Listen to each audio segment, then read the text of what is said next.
Well, thanks so much, Mr. Chairman. Thanks for holding today's hearing.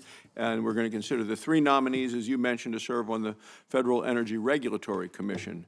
Ms. Lindsay C., and did you say from West Virginia? West Virginia. Okay, we want to make sure. David Rosner as well, and Judy Chang, and welcome all. How that happened. I welcome all of you to the committee.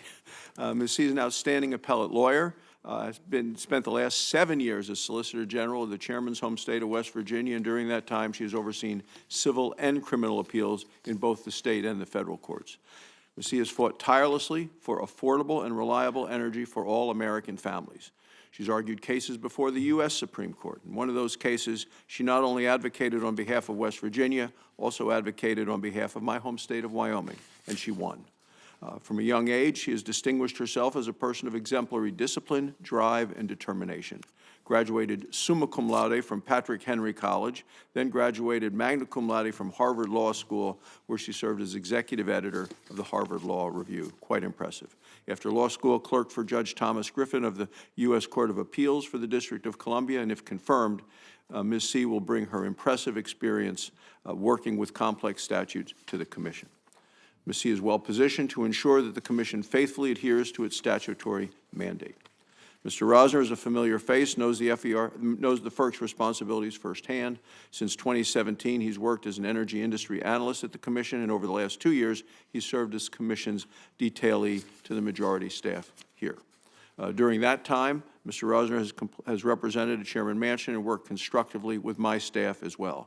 If confirmed, he will no longer represent anyone but himself, and for that reason, I look forward to learning more today about his personal views on the very specific issues.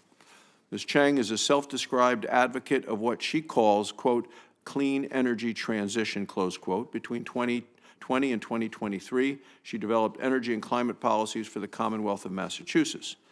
Remind the committee, this is the state that consumes twice as much electricity as it produces.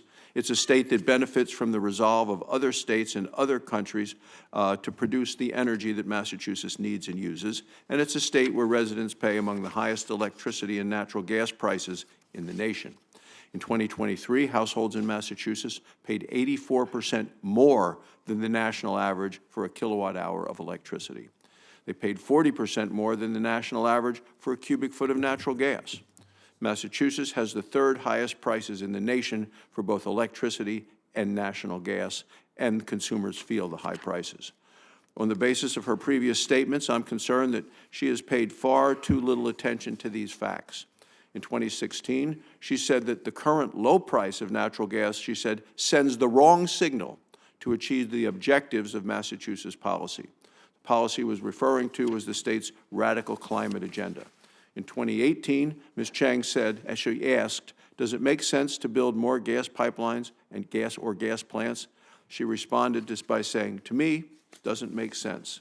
Well, natural gas is critical for the reliability of electric service in this country. New England faces this reality each and every winter. The efforts of Massachusetts to block natural gas pipelines not only means higher prices for its residents, it means that Massachusetts has had to import liquefied natural gas from overseas, including in the past LNG from Russia, just to keep homes warm and the lights on. Under the law, FERC is responsible for ensuring the development of abundant supplies of natural gas at reasonable prices. Ms. Chang, in the past, has advocated for the direct opposite. And for that reason, I think the burden is on the nominee to explain why we should support her nomination. The last thing that FERC needs is someone eager to impose the failed policies of Massachusetts upon the rest of our nation. Thank you, Mr. Chairman. Thank you, Senator.